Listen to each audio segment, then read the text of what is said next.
आपकी अदालत में लोक जनशक्ति पार्टी के नेशनल प्रेसिडेंट चिराग पासवान पर आरोप है कि इनके डबल स्टैंडर्ड हैं। चिराग, लालू जी आजकल रोज याद दिलाते हैं कि बीजेपी वाले परिवारवाद की बात करते हैं, लेकिन चिराग के परिवार को भूल जाते हैं। यहाँ तो पापा भी राजनीति में, चाचा भी राजनीति में, भाई भी राजनीति में, बहनोई भी राजनीति में। नहीं तो अब क्या, चाचा भाई सब चले गए हैं, परिवार थोड़ा छोटा रह गया मेरा। ले दे के एक मेरे जीजा जी हैं जो इस बार चुनाव लड़ रहे हैं और उम्मीद है अच्छे से वो जीतेंगे। 2014 में बहुत चला था परिवारवाद। जब मैं पहली बार चुनाव लड़ रहा था, जब यहाँ पर भी आया था, उस वक्त भी ऐसा सही एक सवाल आया था मेरे सामने और उस वक्त भी यही था कि ये परिवारवाद है, उनका बेटा है इसीलिए आ रहा है। उस वक्त मैं महज 85,000 वोटों से मैं चुनाव जीता था। 2019 में ये वोट का अंतर, ये वोट का मार्जिन जो है 2.5 लाख से ज़्यादा का हुआ। तो मतलब 14 से 19 तक मैंने काम किया, मैंने मेहनत की, लोगों का विश्वास जीता। ये कारण बना कि आज की तारीख में 2014 से बड़ा जनादेश मुझे 2019 में मिला। 2020 में मेरी पार्टी का नाम, मेरी पार्टी का सिंबल सब मुझसे छीन लिया गया। मुझे अपनी ही पार्टी से निकाल के बाहर फेंक दिया गया। उसके बाद मैंने स्क्रैच से शुरुआत की, जहाँ पर मैंने नए पार्टी के नाम से, नए पार्टी के लोगों के साथ, नए लोगों को अपने साथ जोड़ा, मेहनत की, संघर्ष किया, लोगों के बीच रहा, लोगों का विश्वास मैंने जीता। आज गठबंधन में कोई खैरात में तो सीटें नहीं देता है। आज की तारीख में अगर 5 सीटें अगर गठबंधन में लोक जनशक्ति पार्टी को, जहां बिहार में मात्र 40 सीटें हैं, उसमें से 5 सीटें दी जा रही हैं, तो ये कहीं ना कहीं आपकी मेहनत भी इसके पीछे कारण। इस बात से प्रॉब्लम नहीं है कि आपको 5 सीटें मिली, आप लड़ रहे हैं, लेकिन पासवान का परिवार नहीं है, लालू जी का परिवार। लालू जी अगर अपने बेटे को चुनाव लड़ाएं, रोहिणी को चुनाव लड़ाएं, मीसा को चुनाव लड़ाएं, तो वो परिवारवाद है। नहीं, बिल्कुल नहीं है। आप लड़ाइए, बट मीसा दी 2-2 बार चुनाव हार जाती हैं, उसके बाद आप तीसरी बार भी आप उन्हें टिकट दे देते हैं, ये गलत है। और वो किसके सामने चुनाव हारती हैं? रामकृपाल जी के सामने। कौन है रामकृपाल जी? एक कार्यकर्ता। जब तक राजद में भी रहे कार्यकर्ता की भूमिका में रहे, जब वो भाजपा में भी आए तो एक कार्यकर्ता की भूमिका में। मैं बताना चाह रहा हूँ कि हैवीवेट सरनेम आपके साथ हो, वो आपकी जीत का क्राइटेरिया कतई नहीं हो सकता।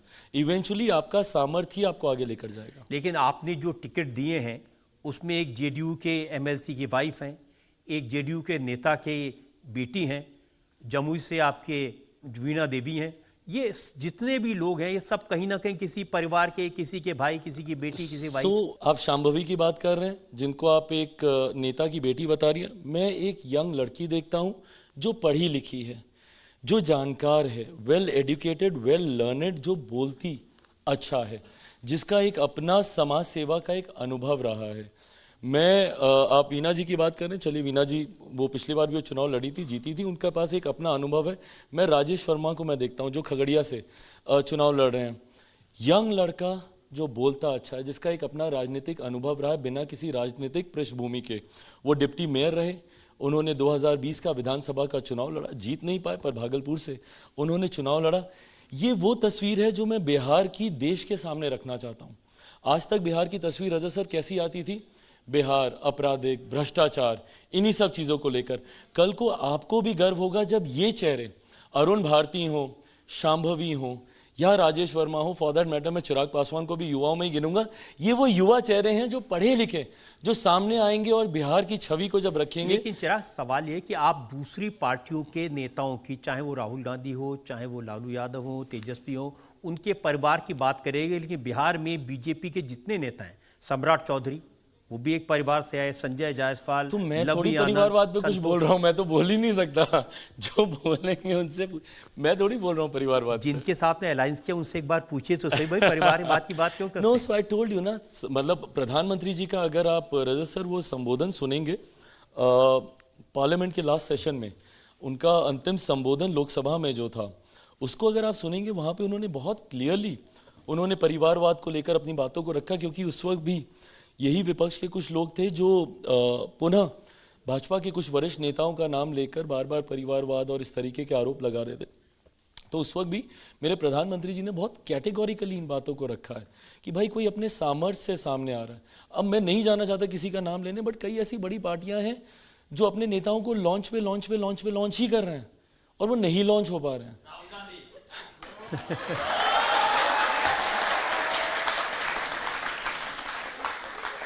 सो वो गलत है। आप ठीक है, अगर आप मौका दे रहे हैं दीजिए, बट अगर नहीं कोई चल रहा तो बार बार आप उन्हीं को मौका दे रहे हैं, ये गलत है। इसीलिए तो तेजस्वी यादव कहते हैं कि ये बीजेपी वाले गोबर को हलवा और हलवा को गोबर कह के बेच देते हैं। उसी चीज़ को इन्होंने 90 के दशक से सीखा है, इसीलिए वो ऐसे उदाहरण देते हैं, गोबर, चारा, हलवा। आप चारे की बात कर रहे हैं, देखिए चारा घोटाले का नाम बार बार आता है। तेजस्वी ने कहा कि अगर लालू यादव बीजेपी ज्वाइन कर लेते तो वो राजा हरिश्चंद्र हो जाते, अगर वो वॉशिंग मशीन में धुल जाते तो चारा चोर के बजाय वो भाईचारा वाले हो जाते। पता है क्या मतलब, खैर अभी हम लोग बोल रहे हैं, इसको हम लोग फन वे में ले रहे हैं, बट इसकी गंभीरता को समझने की ज़रूरत है। जब ये लोग ऐसी बातें करते हैं ना, देश के जुडिशल सिस्टम पे सवाल खड़ा करते हैं, देश की न्यायपालिका के ऊपर सवाल खड़ा करते हैं, देश के एक ऐसे स्तंभ के ऊपर ये सवाल खड़ा करते हैं जिसने मजबूती से लोकतंत्र को संभाले रखा है। जब जब ये लोग ऐसी बातें करते हैं तो ये एक अराजकता का माहौल बनाना चाहते हैं जहां पे जुडिशल सिस्टम को पूरी तरीके से नकारते हैं। मैं मानता हूं और मेरा विश्वास है, रजत सर, मेरा विश्वास है भारत के जुडिशल सिस्टम पे। मैं मानता हूं अगर आपने गलत नहीं किया तो आपके साथ नहीं गलत होगा, पर हाँ अगर आप दोषी हैं तो आपको बख्शा भी नहीं जाएगा। ये ताकत भी भारत के जुडिशल सिस्टम में है। देखिए ये सवाल तो उठेगा ना कि चुनाव से पहले अरविंद केजरीवाल को जेल में डाल दिया, हेमंत सोरेन को जेल में डाल दिया। कारण है इसीलिए तो डाला है, नहीं कारण होते आप मत दीजिए ना, कारण मत दीजिए आप कारण। और आज देख लीजिए केजरीवाल जी किनका समर्थन ले रहे हैं, किनका समर्थन ले रहे हैं। आज अभी कुछ दिनों पहले so called INDI alliance, what ever alliance, तो उस मंच पे जब केजरीवाल जी जब अरेस्ट हुए थे, उस मंच पे कौन लोग थे, आप एक एक का चेहरा जूम इन करके दिखाइए। ये वही लोग हैं जिनकी पर्ची केजरीवाल जी लेकर घूमते थे उसी गांधी मैदान में, अन्ना हजारे जी के आंदोलन में। इन्हीं लोगों के नाम की पर्ची लेकर घूमते थे भ्रष्टाचार के आरोप लगाते हुए, और आज उन्हीं लोगों का समर्थन ले रहे हैं अपने आप को जेल से बाहर निकलवाने के। क्या ये सच है कि तेजस्वी जी आपके बचपन से मित्र हैं और आप अभी भी उनके साथ रहते हैं, मतलब उनसे बातचीत होती है? साथ तो नहीं रहता, बट हाँ मेरे मित्र हैं, मित्र नहीं भाई हैं मेरे, छोटे भाई। मैंने हमेशा तेजस्वी को मैंने कहा है, माना है, और कारण है, मतलब आप सब भी रिलेट करेंगे, आपके पिता के दोस्त, उनके बच्चे आपके दोस्त बन जाते हैं। So this is how it happened with me also. मेरे पिता का आदरणीय लालू जी का बहुत गहरा संबंध रहा है, दोनों ने साथ काम किया है, दोनों एक दूसरे के समकक्ष रहे हैं। ये कारण है कि मेरी बचपन से तेजस्वी से वो मुलाकात, वो परिचय था। जिनको आप भाई और मित्र और इतना प्यार से बोल रहे हैं, उनकी पब्लिक मीटिंग में आपकी माँ को गाली दी गई। हाँ, आज जब मैं इस बात का जवाब दे रहा हूँ, आज मैं हूँ दुखी, आज मुझे है तकलीफ इस बात की कि जिसको मैंने हमेशा अपना छोटा भाई बोला, उसी के सामने मेरे परिवार के लोगों को गालियां दी गई मेरे लिए। और मैं खुल के बोलता हूं, भले मैं किसी भी अलायंस में हूं, मुझे नहीं डर लगता इस बात को कहने में, मेरे लिए रावड़ी जी मेरी माँ है और मैं मानता हूं उनको अपनी माँ। मेरे लिए मीसा दी मेरी बड़ी बहन है, मेरे लिए रोहिणी मेरी बहन है। मेरा वो रिश्ता रहा है उस परिवार से। आज भले मैं दूसरे अलायंस में रहूं, बट मेरा उस रिश्ते को मैंने हमेशा बनाए रखना है। राजनीतिक लड़ाई मैंने बड़े बड़े मन से एक दूसरे के सामने लड़ी है, पर आज जब तेजस्वी के सामने मेरे परिवार को गाली दी गई और जिस तरीके से वो खामोश रहे, ये बात मुझे तकलीफ देती है। मैं अगर तेजस्वी की जगह होता और मेरे सामने अगर उनके परिवार के किसी भी सदस्य के बारे में इस तरीके से कहा जा रहा होता, मैं मुंह तोड़ जवाब देता, मैं वहीं पे एक कड़ा विरोध में दर्ज कराता। बट इस तरीके की भाषा की कतई कोई गुंजाइश नहीं। आप कड़े से कड़ा विरोध आप मर्यादा में रह के कर सकते हैं। उन्होंने जवाब दिया है, तेजस्वी ने कहा कि हम तो मंच पर थे, नीचे से कौन क्या बोल के वीडियो बना देता है, हम क्या कर सकते हैं। और उन्होंने कहा मुझे तो हर रोज हजारों लोग गालियां देते हैं। Now this is even worse, आप उसको जस्टिफाई कर रहे हैं। मेरी माँ आपकी भी माँ है, और ये बात मेरी माँ की या किसी की माँ की नहीं है, ये हर किसी की है। हम सब परिवार से आते हैं, हम सबकी माएँ हैं, हम सबकी बहनें हैं, बेटियां हैं। अब किसी भी महिला के बारे में आप ऐसा सुन कैसे सकते हैं? और आप उसको जस्टिफाई कर रहे हैं ये कह के कि मैंने सुना नहीं। रजत सर, ये सामने, ये ऐसे ही मंच होता है, हम लोग पोडियम पे होते हैं सामने एक पंक्ति पे। हम लोग तो पीएम साहब की सभा में जाते हैं जहाँ पे इतना बड़ा डी बना रहता है, उसके बाद भी वहाँ से कोई चिल्लाता है तो प्रधानमंत्री को सुनाई देता है, वो उसके साथ इंटरेक्ट करते हैं कि कौन तकलीफ में खड़ा है। ऐसे में पहली पंक्ति में खड़ा हुआ व्यक्ति आपके सामने माँ बहन की गालियों का इस्तेमाल कर रहा है, जिसको आप दोहरा भी नहीं सकते, जिसको आप बिना बीप किए हुए दिखा भी नहीं सकते नेशनल चैनल्स पे, और आप खामोशी से आप खड़े हैं, आप सुन रहे हैं। आप कीजिए ना भाई। आपके सामने कोई अगर तेजस्वी को गाली देता है इससे मैं नहीं सुनूंगा, मैं नहीं सुनूंगा। मैं गाली तेजस्वी का मैं किसी के लिए नहीं सुनूंगा, मैं किसी इंसान के लिए नहीं सुनूंगा। सभ्य समाज में गाली की कहीं कोई जगह नहीं है। मैं बार बार कहता हूं, आप कड़े से कड़ा विरोध आप दर्ज करा सकते हैं मर्यादित शब्दों में रहकर। आप ही देखिए एक के बाद एक एलिगेशंस लगा रहे हैं, डबल स्टैंडर्ड भी बोल दिया, सब बोल दिया, बट मर्यादित होके आप ये कर सकते हैं। आज सोचिए एक व्यक्ति की इतनी हिम्मत कि तेजस्वी यादव के सामने चिराग पासवान के परिवार को गाली दे रहा है और उसका कुछ नहीं हुआ।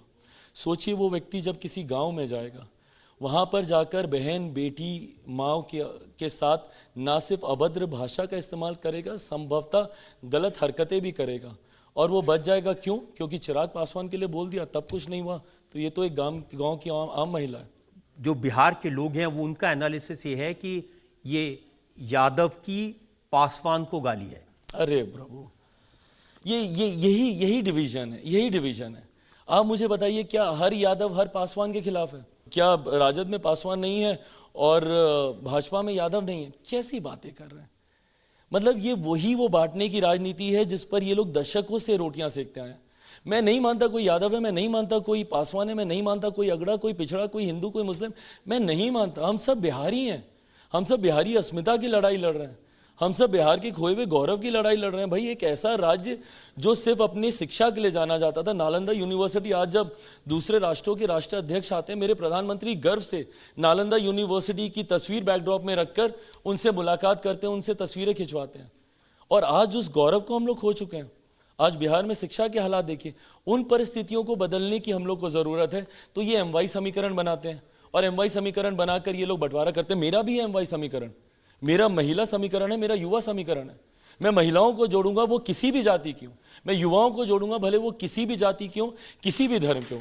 पर जब आप जातियों में बांटते हैं, आप बिहार को बर्बाद करते हैं। एक सवाल और ले सकते हैं।